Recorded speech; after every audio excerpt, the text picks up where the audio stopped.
Soldier F is in the dock. Now, weirdly, in a kind of a curtain, actually not unlike this podcast studio we're in. He's sitting in the middle of the courtroom, surrounded by black curtains. You can't see him. They have photographs that they've presented to the judge, and they will show where people were when this sort of shooting began.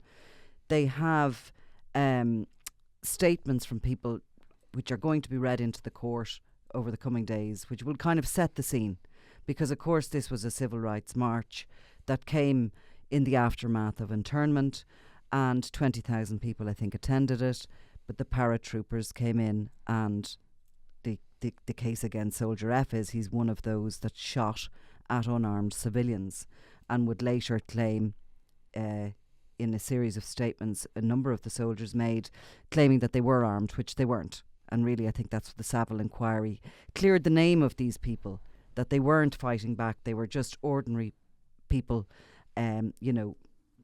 out on the civil right. And in actual fact, when you hear the detail of it today, and they're running for their lives because they know the paratroopers are coming, the soldiers are coming, they're talking, people hear these kind of comments going around, and you can get a sense of the panic. Now, those statements from 1972 are key to this, and there will be an application in the court as to whether or not they can be, they're hearsay because the people aren't here to give the evidence. They were repeated, these statements, in the Widgery Tribunal, and then 2 of the soldiers were actually dead by the time Savile came up. But nonetheless, they're placing the individuals, and particularly F, where the prosecution sort of want him to prove that he was shooting at unarmed civilians. But they mightn't be allowed in. These witness statements may not be allowed in. He will be arguing that.